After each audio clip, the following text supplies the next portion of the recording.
I got a few questions on YouTube about how to calculate your macros and how to... Hey, what in the name of the multiverse is going on? What did he say? Don't worry, I'll explain everything later.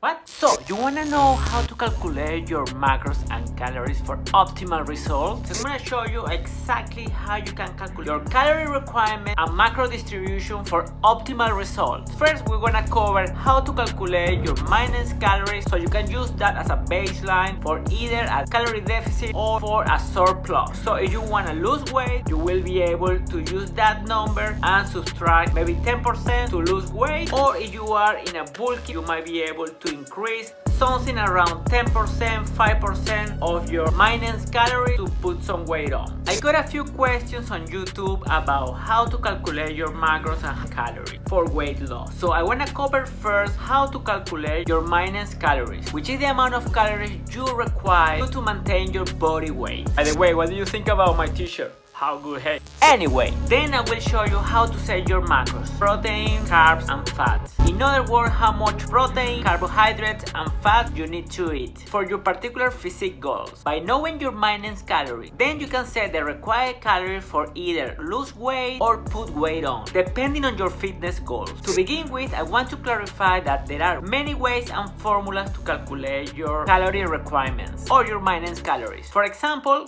Harris Benedict, McCardle, to name some. I could spend hours attempting to show you just the basic of each formula. However, I am here to simplify it for you in order to get you jump started to your quest to get fitter, leaner, or whatever your physique goals is. While there are many benefits from tracking your calories, tracking food is not for everyone, and in some cases it can lead to unhealthy relationship with food. I encourage you to please be mindful and do what is best for you and for particular goal. Your health is the most important thing here. One more warning: be careful. Many people out there will try to take advantage of your aspiration, promising you magic tricks, biohacks, and many other nonsense approaches. Just be careful who you listen to. Please bear in mind, building a great physique, it takes time and dedication, more than what people think. Back to how to calculate your calories. I'm going to explain two ways how you can calculate your calories. The first one is gonna take a little bit longer because you need to experiment, and the second one, it will give you a baseline to start a little bit faster. So let's begin with the first one. You could track your calorie intake for a couple of weeks, let's say 4 to 5 weeks, and determine your maintenance. If you track your food and your calorie for 4 to 5 weeks and your weight doesn't change, then you most likely found your maintenance calorie intake. Oh, what the? Battery level low. I'll be back in a second. I'm back. I had to charge the battery. Technical issues. Now, I want you to keep in mind there are many environmental factors that might impact this approach, such as need, which I explained in my previous video. So check it out. Let me know in the comment section how you watched my previous video. 5 tips how to lose belly fat. Did you like it? Let me know in the comment section. Back at it. Now, what happens if you gain weight during these 4 to 5 weeks? I don't know, something amazing, I guess. That means that you were in a surplus. If you were eating 2,500 calories based on your records or tracking, and on average you gain 400 grams, based on 1 kilogram equates to approximately 6,000 calories.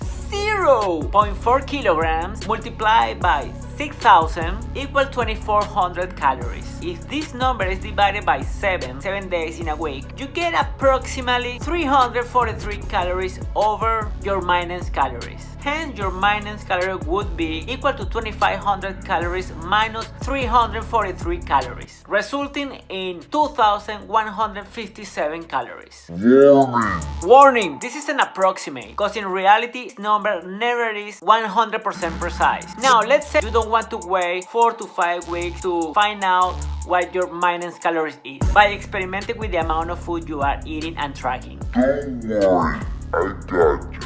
Don't worry, I gotcha. I'm going to present 2 formulas which will help you to calculate your maintenance calories. The first one, the Mueller equation formula, but you'll need to know your lean body mass LBM. Huh? What is lean body mass? I don't know, something amazing, I guess. But what is lean body mass? Is the result from your total body weight minus your fat mass. That's simple. The problem is that you need to know your fat mass, and unfortunately this information is not available for everybody. But if you can find out your fat mass, then this formula will work for you. But if you cannot calculate your lean body mass, then this formula won't work for you. Anyway, this is the formula where is lean body mass, Fm is fat mass, sex factor is 1 for males and 2 for females, and the age is your age, how old you are. So you need to calculate first your BMR, then multiply your BMR by activity factor based on your lifestyle. Say you have a sedentary lifestyle, so you don't move much, you like to stay indoors, watching TV, playing video games, you don't really do more physical activity or moving around. Well, in that case, to use 1.2 as your activity factor. Therefore, you need to multiply your BMR by 1.2, and that will give you an approximate minus. So if your BMR is 2000 calories, then by multiplying 2000 calories by 1.2, your approximate minus calories will be 2400. What happens if you don't have your lean body mass? Amazing, I guess. Don't worry, if you don't have your lean body mass available, it doesn't really matter. It doesn't matter! You're going to apply the following formula. This formula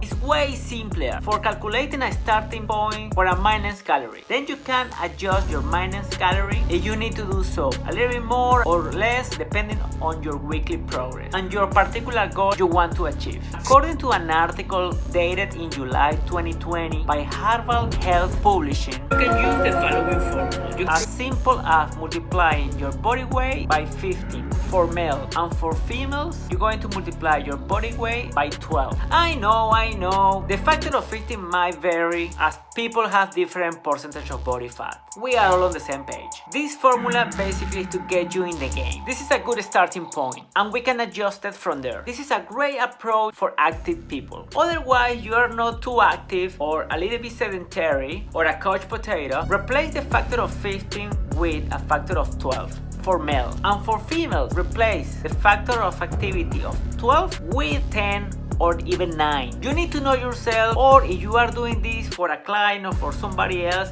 you really need to have a good questionnaire. Ask your clients or whoever you are helping with this some questions. Find out what kind of lifestyle they have, how much exercise they do, what they really like. So for example, we have a male whose weight is 210 pounds. If you multiply by 15, you will obtain 3,115 calories. But if you have a female with similar weight and you multiply by 12, you will get 2,520 calories. So as I mentioned in my previous video, you can see the importance of an active lifestyle. Don't forget to keep your need high. Walk at least 10,000 steps, that will help you a lot. And do your workout so you can use 15 instead of 12, and therefore you will be able to eat more and still be in a calorie deficit. So that will be your minus calories. If you want to lose weight, I suggest you to drop 10% of those calories. So for example, if your minus calorie is 2,000 calories, you will subtract 200 calories, so your calorie intake will be at 1,800 calories, resulting in a 200 calories deficit. However, if you want to put weight on, you need to add some calories from your minus calories. You can start doing the same depending how aggressive you want to put weight on. If your intention is to bulk because you want to build muscle, probably it's not a good idea to add many calories. Maybe start with 5%, otherwise you might get fat instead of actually putting quality muscle mass. Something is very important. Whether your intention is to lose weight or put weight on, you need to adjust your minus calories from time to time. I would suggest to check in with your coach or yourself in a weekly basis, so you can weigh yourself every day, average weight for the week, and compare with the previous week. That way you will know the average weight loss that you have as a progress for that particular week. If your body is responding well and you are losing something between 300 to 800 grams a week, that means that your body is responding well. If you don't see any fluctuation to your weight, that the weight is decreasing or increasing,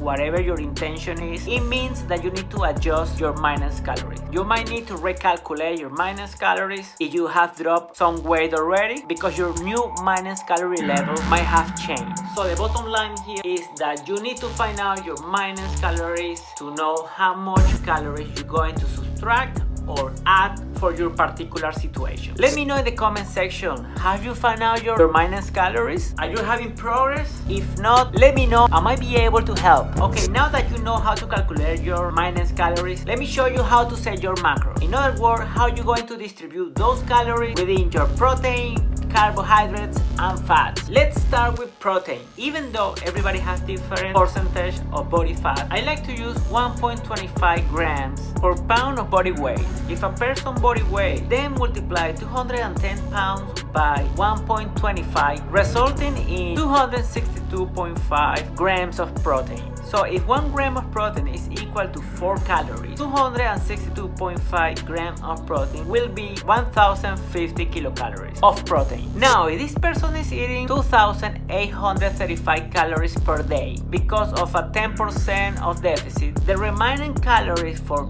fats and carbs will be 2835 calories minus 1050 calories. So you will have 1785 calories to distribute between carbs and fats. From there, the distribution of carbs and fat will depend on people's preference. The whole idea is to have a macro distribution that not only gives the benefit of the macronutrient, but also help you to stay compliant for long term. So you can keep dieting long enough for you to achieve your goals, either putting weight or losing weight. However, some people like to calculate the amount of fat using this formula, multiplying your body weight by 0.4. Back to our previous example, if your body weight is 210 pounds and you multiply this number by 0.4, you will obtain 84 grams of fat. Considering that 1 gram of fat equates to 9 calories, if you multiply 84 grams by 9 calories, you will get